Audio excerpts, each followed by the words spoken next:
Hey everybody, Mark Arinsberg here with the Purenow Show. This is episode number 27. My guest today is Tony Zagoraios. Tony is a motion designer, creative director, and animator from Greece. He is the founder of Yeti Pictures. He's a very animated guy and was a lot of fun to talk to. Here we go. Hey Tony, how you doing, man? Hello, nice, everything's going great. Awesome. Thanks so much for being on the Purenow Show. We're super excited to have you on. Look forward to hearing what you got going on with your creative journey. So you're in Athens, Greece, correct? Yep, in Athens, Greece. What is going on in Athens, Greece right now? Athens, Greece is fine. You know, the last years we had a few problems, specifically with, the economic situation here in Greece was not very cool. From 2010, things were really tough for the whole business and the market. And, we tried a lot. We survived finally. But, as the whole world right now, we're facing a lot of problems, regarding the war near to Greece, Ukraine, and of course with the pandemic, disease and everything else. We're struggling, but everything is going great. I'm optimistic with all the things, that happens around us. And that's interesting. We should touch on how that has affected you personally and professionally. It'd be interesting to know how both COVID and the insane stuff going on in the Ukraine is affecting Greece and your life personally. Yeah, let's start with the pandemic. When it first happened, we were very afraid that it will affect our work, our situation, our economic situation here. But what happened, especially here in Greece, and I will tell you also what happened for Yeti about working with clients from abroad.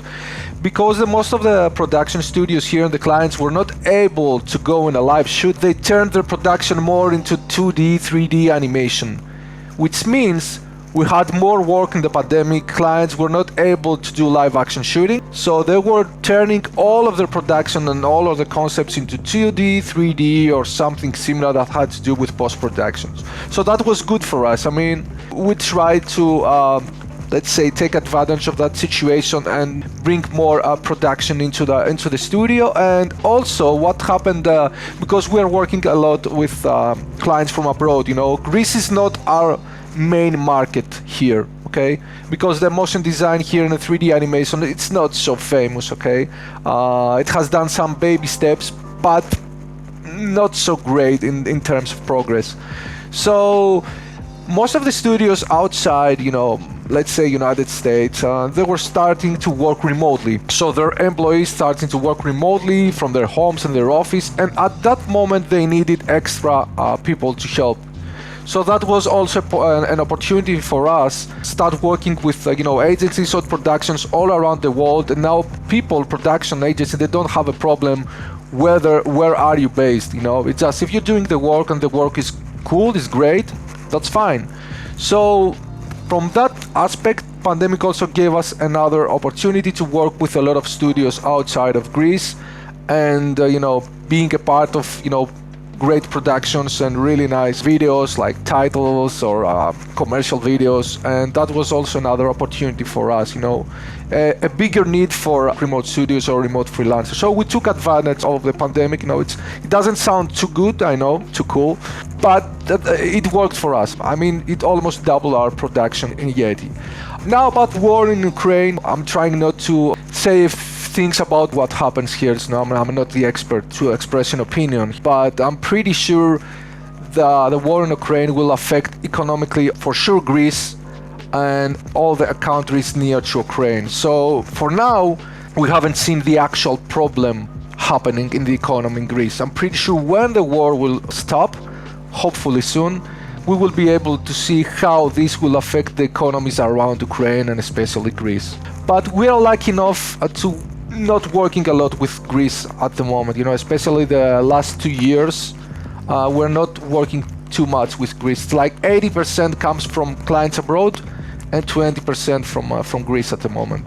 So it's basically your home base. Yeah. And you talk about taking advantage of the opportunities presented by the pandemic and COVID. I mean, that's not a negative thing. I mean, it has changed the world, and it has opened new doors, and it definitely has accelerated the production of digital content, which is fantastic for shops like Yeti in order to be more available globally. And it's cool that you've actually been able to increase your workload in times when not everybody was able to take advantage. But that's kind of what crisis does, is it reveals everything, both positive and negative. But that's pretty much over for you now there, and I would imagine you have a larger stable of clients now, and you've been able to expand how the world sees you in Greece, and maybe that even helps Greece in its viability for other businesses to work remotely, globally, in a time when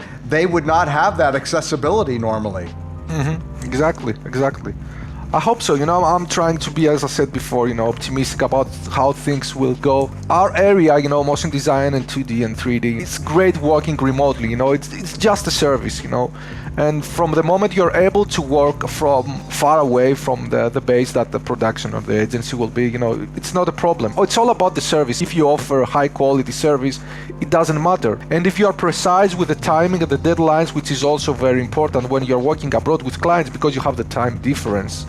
This is also very important, And from us, which we are based in Greece, and we're working with United States, where we have 9 hours on 10 hours difference, we have to be very precise and very accurate on how we will schedule our timetable and our working hours. So from the moment you're delivering the best work you can and you are accurate with your timetable and deadline, why clients won't give you the work?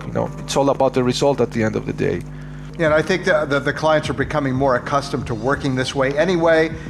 It's normal, it's a natural way of working, and I think clients are getting more value in many ways by not having to deal with expensive shops locally. They're finding more value in the quantity of work that they're getting for a certain amount, and they're not needing to sacrifice quality, and they're getting a much bigger variety of talent that's available globally, instead of these little niche design and boutique agency markets that they've been kind of stuck in having to use. So I think overall, it's probably in the long run for everybody going to be advantageous that things have shifted in how we do business together and what those results look like. Yeah, exactly. So tell me about Yeti. Tell me how that started. Do you want to tell you only about Yeti? Because I'm like 12 years in the industry right now. I will tell you something that I'm pretty sure not people are aware of. They don't know about me. Mostly I'm a self-taught artist or motion designer, creative director, or anything that I can do at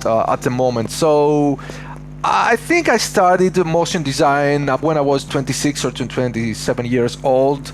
And I was a little bit old because I see a lot of people, they are starting like now, but 20, 21, or maybe 19, and they're pretty awesome, talented guys, Back then, like 12 years, because I'm 41 right now, back then, like 12 years ago, there was no internet tutorial sources, nothing, just some books and a very slow internet speed. So I had a child back then. I became a father very early, and I was a sales representative in one of the biggest pharmaceutical companies, which was totally relevant with design and animation, okay? But I always, I was always pretty close to artistic things because, I was playing guitar, I was drawing, I was pretty close. And there was one day in the early steps of YouTube, I saw a video. I think it was a video from Christopher Hewitt and Rob Chu. They had a studio back then that it was called Distract, I think. And I saw a short film that they did. I can't recall right now how it was,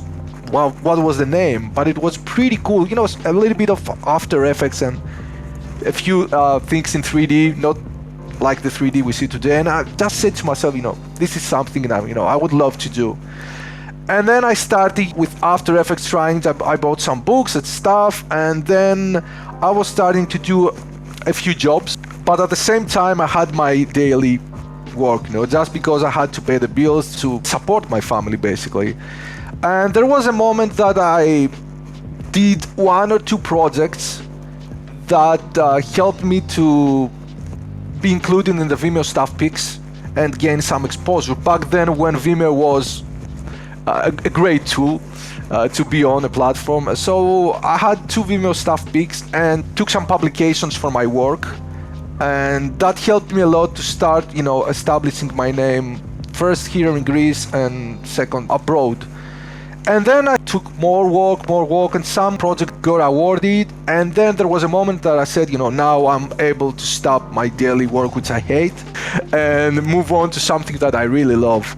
So I took like 3 or 4 years of freelancing, and then I was starting to love working with people in teams. And at 2015, I started to create my first studio. Was called Yell back in 2015, before Yeti. That was the Yell studio, pretty close the names. So Yell was a cool team, we had a few projects that turned out really cool, and we gained some exposure back then. And as with all the studios happened, a studio that I had with a partner back then cost us, but people are changing, things are changing, so we have some, artistic difference back then. So we decided I have to leave Yell, and Yell stopped to exist. So I left from Yell with my partner back then, Thanos, also known now as Motion Punk Thanos, and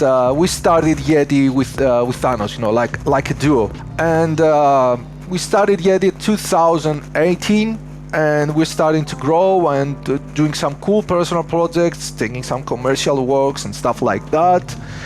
And 2020, like 2 years ago, Thanos and me decided to not being together. So Thanos took his own freelance journey, and I decided, to keep Yeti, of course, and move on and try to grow Yeti and, bring more people, because back then when Yeti started, it was me and Thanos and 1 or 2 guys that were helping us in the studio. So I decided, I love having people working with and bigger teams, because I can take bigger projects, I have more people to work with, more ideas, more brainstorming and stuff like that. I really love that process. So from 2 years ago when Thanos left, I grew up the team, like we are like 7 people right now, and Yeti's growing. We started working with clients from abroad. We have worked with Elastic when Thanos was also in Yeti. We worked with Elastic after Thanos left. We worked with Framestore. We worked with Attack Plan, and with some other productions. We're working now with Anchor Point, based in US, and a lot of studios and agencies. And we're trying to expand our portfolio and our artistic vision mainly. So this is where Yeti is at the moment. It's like a team of 7 people trying to do a lot of stuff. We're trying to have a diversity. This is what I believe is the key, not for success, but the key for staying alive, really enjoying what you do. A lot of studios have their own style, which I appreciate that, and 100% with that, I agree. But for me, I'm getting bored doing one style, so I'm trying to do a lot of different styles and different stuff. I don't know at the end of the day if it's cool or not, because clients, they're not getting familiar with you with one specific style, but you have diversity. But I'm trying to boost Yeti in an artistic style and a technical style at the moment, so we can get more exciting project and more challenges in the future. So this is where is Yeti at the moment. You're listening to The Purenow Show, a creative podcast for creatives presented by Balance.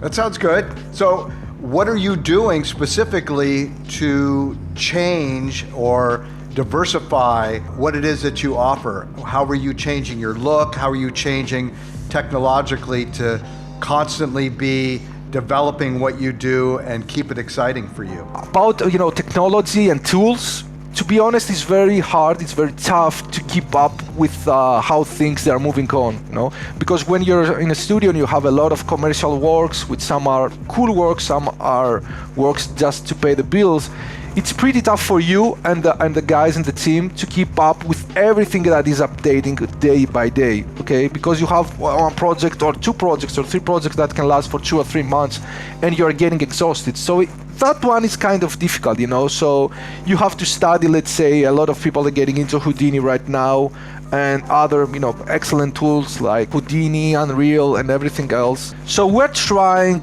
when we have some spare or free time, to study, okay? So we're studying, even if we have 2 hours free in the studio, we're trying to study, we're trying to do personal projects. And this is what we are aiming to do, in order to have an evolution in our style. So we are studying a specific technique in order to get aware of what we can do with that technique. And we're studying different styles. Mainly what I was doing from the moment I started, I'm trying not to be inspired from motion design pieces, I'm trying to be inspired from real life situations or from other stuffs that from a first look, they don't have a relativity with motion design. You see something and I don't know what it is. I mean, we published yesterday a project that is called Brutalism. And we were inspired by the architecture that happened, after the Second War, especially in the Balkan countries, and the Soviet countries. So it was called, the Brutalism architecture. And we have the idea of, how we can blend that Brutalism architecture and these buildings with technology. And we're starting to brainstorm at what tools we can use and what software we can use. So we started to come up with an idea that doesn't have to do with animation and motion design. We didn't see a specific piece or inspiration. We'd like the Brutalism architecture, we'd like technology, buttons, and lights and everything else. And we say, let's do a combination of these things, and create something new. I mean, basically, there's nothing new happening. Everything is a copy. But we're trying to get inspired from technology and Brutalism architecture in order to build something good, So we're trying to study whenever we have time in new tools, and we're trying to get inspired from different aspects of our daily life in order to create something that is not exactly the same with the previous. Sometimes we have, let's say, inspiration, sometimes not. So we're trying also to create some videos that they have potential to attract some clients. Okay, they're not crazy projects like the Brutalism that I said, but some projects that looks cool. Maybe if we do that, it's like, let's say we can do a video like the Microsoft look and style that most studios are doing right now. Okay, let's do something like that. Maybe we can attract some clients. This is also another option that sometimes we are studying in order to do or to create personal projects. Yeah, but I would say like studying when we have free time and try to experiment in order to come up with new ideas, or at least, interesting ideas from everyday life. So are you guys back working together in a studio, or are you all still working remotely? We are working in the studio. We're not working remotely because most of the projects that we have there, it's like huge. They are huge files, like gigabyte, or at the end they are like 500 gigabyte projects. So it's very, very difficult for me to work with a team that is remote, especially, my team, Yeti team, it's very difficult. I mean, from time to time, when there was a guy in the team that has COVID, we had to split and work from the office, or like when we have the season with a lot of snow here in Greece, which is, I don't know, it sounds crazy, you expect Greece with sun and the islands, this is how you have Greece in your mind, but the last 2 years we have a lot of periods with snow and we're not able to get outside the home. So I tried to do that, but what I saw, it's not only about the files, sharing the files, you can come with a solution, you can come up with a solution on that. I think you lose the spirit of the team. It's not very, I'm a guy who really likes to, come up with a team, brainstorming, laughing, and doing all that stuff. I like to be with people together. And when I have my team in front of a computer into a Zoom or Slack, I can help, I can support the team, I can work with the team, but it doesn't work for me. I mean, I think I'm not able to manage the project or the idea. It feels not so natural to me. So we have done that a few periods that we're not able to go in the office. It worked, but it was not my best season. It was my best period back then. So I told the guys, if someone is sick or if someone has problem, he can work or she can work remotely. But I prefer, from the moment we can do that, I prefer the team to be on a specific place, okay? Because we're a team, it's not like a client that gives us the work and he's far away, as we said before, it's the team. And from the moment the team should be consistent in one place and everything should be in one place beyond the files, it's pretty risky to having all the people working from their homes, in projects like, for me, like projects that Yeti is doing at the moment. Yeah, I mean, you can't replace human interaction. I mean, yeah. It's nice to have tools. It's nice to be able to do things differently when necessary, but there's nothing like being in front of someone, collaborating, putting your heads together, feeling and seeing each other. We'll never be able to replace that. It's impossible. Yeah, exactly. Now that you're back to normal, you're back in the shop working together, I want to find out more about how you manage the process, dealing with clients, dealing with workflow, dealing with timelines. These are all complex issues. It's not just about doing the work. There's a lot of supportive work that has to be done to make sure that everything goes as smoothly as possible. What kind of a strategy do you have as far as working with your clients and keeping things in order? That's the biggest question, I think. It's the thing. To be honest, I'm trying to find a strategy, but from time to time, I'm trying to study a few things. I'm stopping and try to see what happened in the Yeti for 2021. Okay, what should I do for 2022? And to be honest, it's very difficult for me, not because I can't do that, but because mainly I started as an artist, and now that I'm running Yeti, the difficult balance for me is like having the artistic side and having also the business side of Tony at the same moment, because beyond the artistic side of me, I have to handle the projects, I have to come up with the budgets, with the timetables, I have to manage the team to be sure that client will be happy, to be sure that we will deliver on time. So that one is always a difficult balance that I'm trying to find all these years, and because I don't want to lose my artistic approach. I want to be in the project, so I'm always opening, I'm trying to light or texturing, I'm trying to do post-production and stuff like that, I'm trying to do that. But what I have seen, I would say like a strategy for Yeti is sometimes, as you said, you have to take projects that pay the bills. But what I'm trying to do for Yeti, and at the moment is working, is like less projects with bigger budgets. So I'm not trying to bring in a month like 6 or 7 projects with a low budget, because I'm pretty sure that will stress the team, that will make everything feel not so good for Yeti. It's like it will be exceeding working hours, people will work till late, and I don't like to do that, at the end of the day. So what I'm trying to do is like, I'm trying to find maximum, I would say like 3 or 4 projects per month with a decent or with a good budget, okay? So we can produce work that includes quality and work that help us establish and style, okay?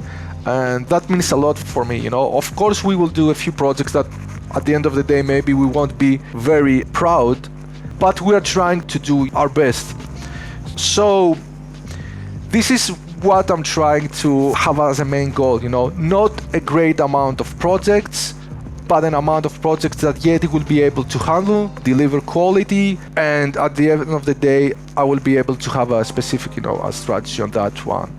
You're listening to The Purenow Show, a creative podcast for creatives presented by Balance.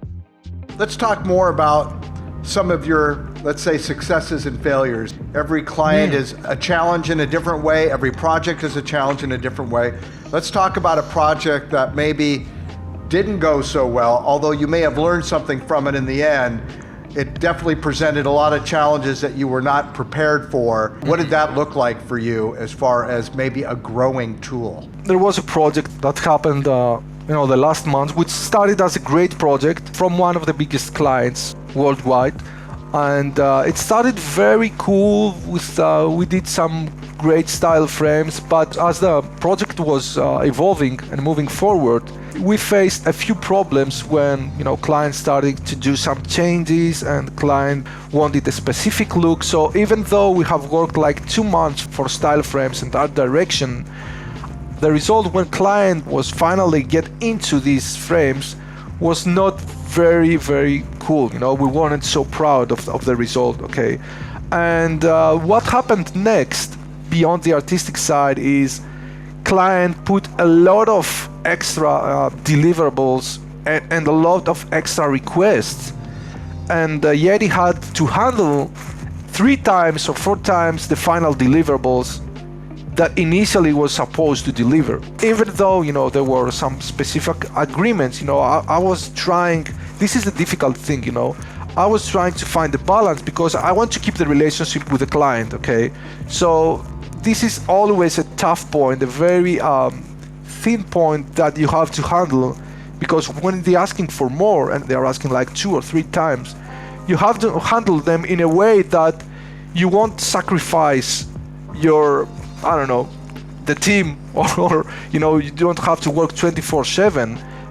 But since the client is big, it's huge, and since the client is the first time you are working with, okay? This is always a difficult balance. So on our side, technical side, okay, because I saw that if we have done a few things in our pipeline and workflow different, we would have the ability at the end to make all these changes and all the extra deliverables the client asked very fast.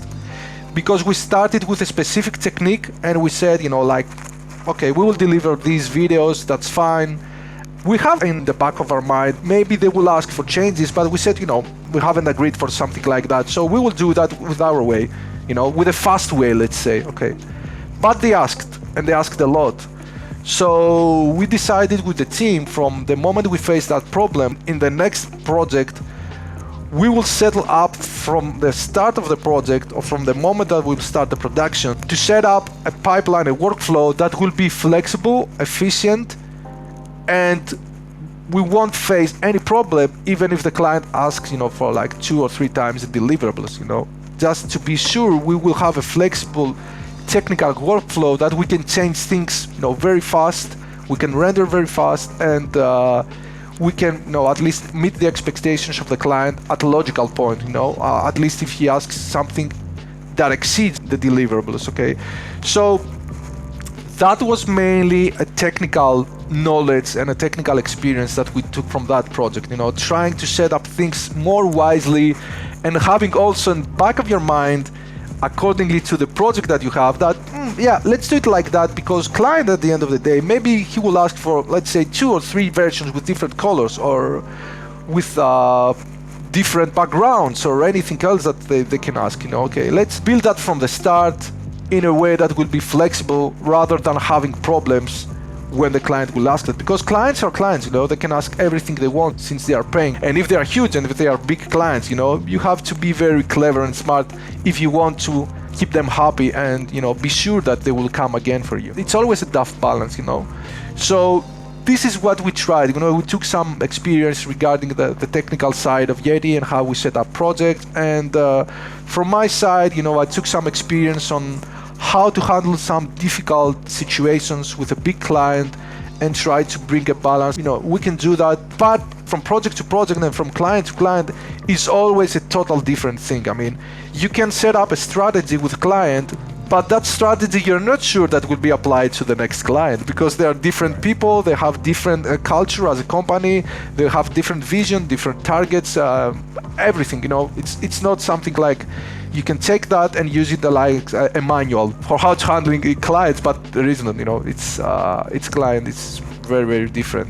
Well, and that reminds me, a friend of mine told me you cannot strategize relationships like you can strategize business. But when you're working with multiple clients, it's like working with a partner who has multiple personalities, which is everybody. So you can only do the best you can in the moment with the information that you have, and you hope, and I would imagine that at some point you'll be able to leverage that experience in another challenge that you'll face that has, similar properties. And it's also just good to know that you have increased your knowledge base and that can accommodate people in a different way. Exactly. All right, so now, Tony, let's hear the opposite. An amazing project, unexpected, really fantastic outcome, and just a wonderful experience. Okay, I think one of the cool projects that we have done, it was like 1 year ago. It was the iDance about Mega TV. It's like the biggest TV station in Greece. Here in Greece, there are like 5 big TV stations, okay? And Yeti, until then, it has done 2 brand identities and idents for the 2 of them. So we had done 2 of the 5, And now the third biggest came to Yeti in order to done their brand identity and ident, which was called the Mega TV. We have done for Alpha TV and Sky TV, and now was Mega, which was the third biggest TV station. And they told us, guys, we know your work, we love your work. So we have that logo. It's not the best one in my opinion, it's like 4 letters, and take that one and do whatever you want. Which is, it's cool. Sometimes when you have an open brief like that, it's awesome. But sometimes it can be very tricky because it's like you're blocking. If you have nothing from the client, no brief, no script, it's like, okay, I can do all the things. And sometimes you have 1,000 ideas and you're, searching and having reference. And at the end of the day, you have an open brief, but it's like 2 days or 3 days after, and you have 1,000 ideas, but you don't know what to do. They sent us the logo and they told us, you can do whatever you want with the logo, but we want the logo to be the hero. We don't want any other environments and things to happen, okay. Make the logo as a hero. So this is the moment where I stopped and for a while and think, how we can make the logo to be a hero. So because we don't do character animation or things like that, I put aside the idea that logo is a character, because these idents would be placed in the morning, in the afternoon, in the noon, I said, look, let's suppose that the logo is a living organism that, it's inside the TV, and let's give some textures and ideas. So the whole idea was, I was trying to come up with how this Mega logo will be alive, very vibrant, have some life into it, and be also very organic. So it starts in an abstract way, we see that, and then it comes into its final place where it's, like a solid piece of geometry. So we have to come up with different ideas, like, spheres. We love spheres in the motion design. Spheres, liquids, paints, flowers, and all that crazy stuff that, we come up with. And the client was cool because when they show some early sketches and rough sketches, they told us, they're really cool, guys, move on. So most of the process, it was like a brainstorming between Yeti and the client and also the agency. It was a fun project. To be honest, it lasted a little bit longer than I would like to. TV stations, they are good, but they have a lot of inner feedback and a lot of people that are getting involved with the feedback. So maybe it will start from the first floor and it will go until the 5th floor, having all the feedback from various people inside the TV station, okay? So that was the only, let's say, negative for the project. But beyond that, it was a really nice project. We did a lot of R&D. That was a project that helped us learn new stuff. And at the end of the day, I'm happy because it was a difficult task, just having a logo and play without having nothing else, just a neutral color background. And it was difficult for us to handle. And I'm really proud for the team that we managed to take a logo and create something cool from that. In the hard disk on the office, I have like 2,000 different R&Ds and videos that we did, and we were playing. At the start, it's always cool because like you're playing, you have something cool and you're playing like a kid, doing R&D, simulations, lighting, texture, and everything else, But there's a moment that, okay, let's stop playing and see what works and what doesn't work for the client and for the logo itself. But, the process was really cool, and at the end, we were really proud about the result. You're listening to the Purenow Show, a creative podcast for creatives presented by Balance. Okay, so let's move on to now you've talked about how you manage the work thing and how you've come to this certain point. How do you get that with your personal life so that all works together? Not that they're separate, life is life, but you do have to, as you use the word many times, balance. How do you make that work at home with your family and still be able to give everybody the time they need so everybody can be happy, including and especially you?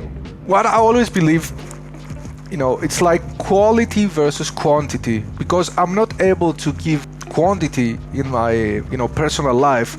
I'm trying to give quality, so if I have like 2 or 3 hours staying with my family, I'm trying to be focused on them. It's not like being a whole day with them. I could stay in a home for a whole day and just sitting in the computer and doing nothing with them. But if I have on like 2 or 3 hours, I'm trying to find ways to give quality to these hours, getting outside to have a dinner with my family, or going to the cinema, or in vacations with my daughter and my wife. I'm trying to give some quality time. It's, to be honest, the first years when I started, because as I said, I switched from another work to another, which was completely relevant. I had to move on with a great speed, very fast, and I would say the first 8 years was not very balanced. I was working summer, I was working Christmas, Easter, there was no vacations for me, and there was no free time here in the home. When I was getting back home, I was sitting also in the computer and studying, which was cool, but nowadays, I'm getting also a little bit older, and it's not very easy for me, being like 10 hours in the studio and getting back and sitting again in the computer studying, it's not the best thing. So I prefer, trying to spend some time with my family, or getting some vacations from time to time. I'm lucky enough, as you know, Greece have a lot of islands. I have 2 houses in islands here in Greece, so I have the ability to move from one place to another. Like tomorrow we're leaving for the Orthodox Easter, and we're leaving for vacations with my family for 5 days, which is cool. Back like 2 years or 3 years before, that would be almost impossible for me to do that, live for 5 days with my family. But now, as I'm getting older, and I think I'm getting a little bit wiser for how much you should work and how much you should stay with your family, and at the end of the day, what matters most, because to be honest, Mark, after 5 or 10 years or 15 years, I'm not pretty sure who will remember Tony or Yeti, but I want to be sure that my daughter will remember me. This is what matters most for me, because if my daughter will not, remember me, recognize me as a father, as an icon, it doesn't matter. Who cares if they will remember Tony or Yeti? This is the tough situation. I want to be realistic. I love being with Yeti. I love to have great works, people recognizing our work. But after 10 years or 15 years, this is a circle. New people will come, new studios will come, talented guys. I see some talented guys 20 years or 25 years old back, and I say, wow, this is crazy. So I can't stress myself to catch that progress, to catch up with that progress. So, I'm trying to find the balance and say, cool, you have the studio is cool, the people you're working with, cool. Try to divide your time in a way that at the end of the day, you're satisfied, with you. It's like, I was workaholic a lot, I was stressing a lot, that was not so cool with me. So let's say I turned my philosophy in a way that makes me more happy right now, and I give more quality to my personal life, to my family life. I'm playing guitar also, so I'm trying to spend like at least 1 hour during the day, especially at midnight, to play just for an hour. It's my medicine, and also spend some quality time. So I'm trying to focus on what matters most for me, especially for the next years. Of course, Yeti matters, but sometimes, you have to bring the balance. I want to bring my life in a point that when I will get out of the industry, I will be proud both for Yeti and for me on how I handle the balance in my personal life. Well, on that note, let's talk about some advice. I know you love to inspire young people, and definitely are on the educational path of giving people tools. So I think a lot of young people who are maybe just starting out in the business and or have been in the business a while would love to hear some advice from you. After having this amount of time in the business, your wisdom can allow people to avoid a lot of unnecessary pain. So what would you tell both someone coming into the business who's looking to get started in, let's say, the motion design business, and or people that have been in the design business a long time and still haven't found that balance, haven't struck that balance in their lives, and are looking for ways to improve their quality of life?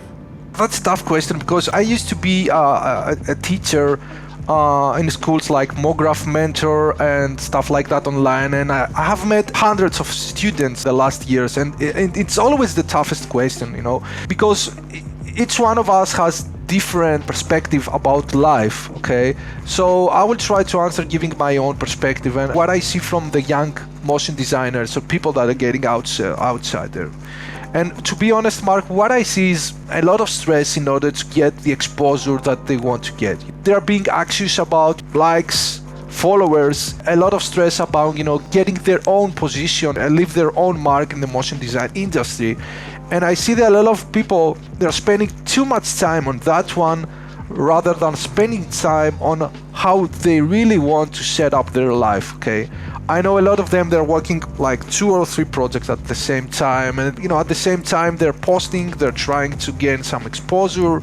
And I feel that they are trying to win in a race with no competitor before them or after them. It's like they're running themselves. And I used to do that, to be honest, So this is why I'm telling that it's from my own experience. Like in the race of getting a well-known artist or a well-known studio and trying to get some followers and likes, and then you are focusing on that one and you're working years and years and years, and there's a moment that you stop and you're looking around and you see that you haven't spent enough time for your personal life.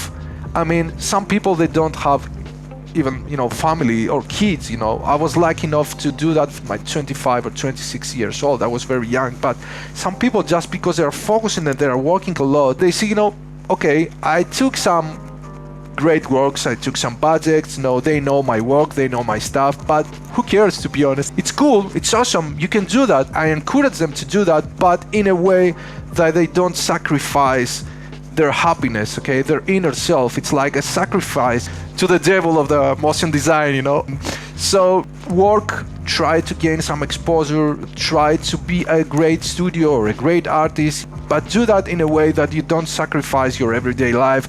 You don't sacrifice your goals as a social being, okay? Because we're facing ourselves more like artists all the time. It's like we're something like different, but humans are social beings, and if you don't treat yourself like a social being, I'm pretty sure at your 50s or at your 40s, I don't know, you will face a lot of problems that you won't be able to recognize from where these problems are coming from, okay?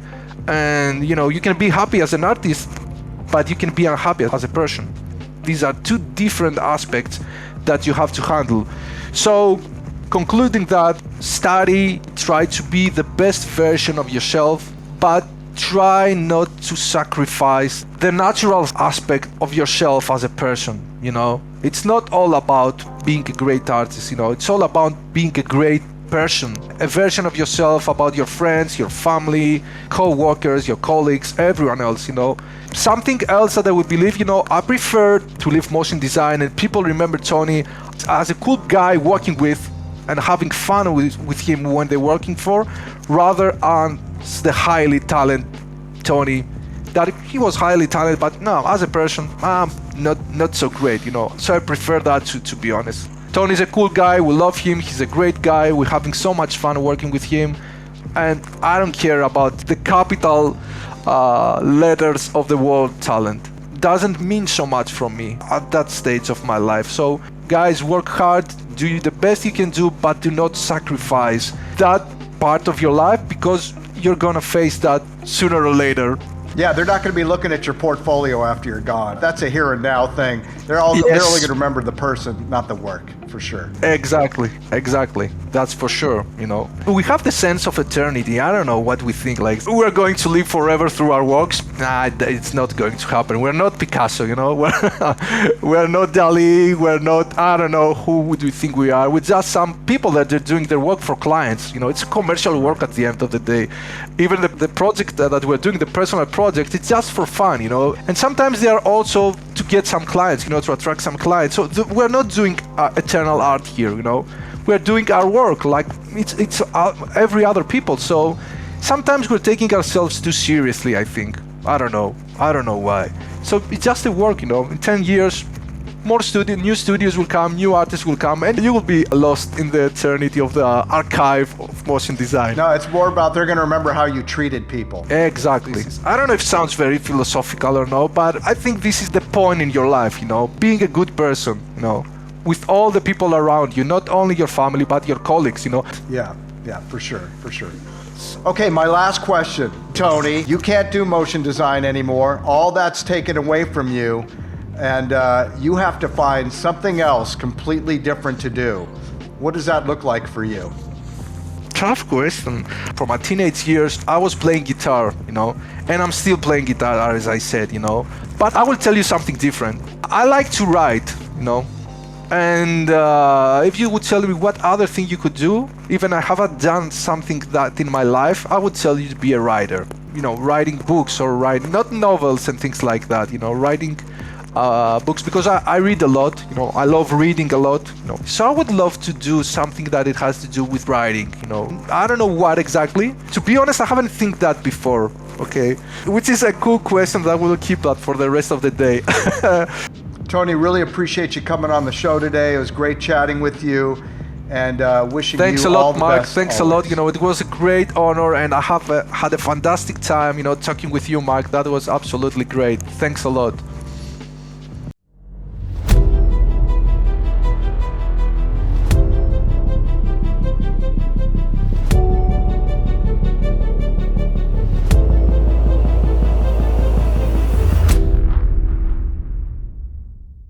If you enjoyed the Purenow show, you can check out more episodes at balancestudio.tv or anywhere fine podcasts are broadcast.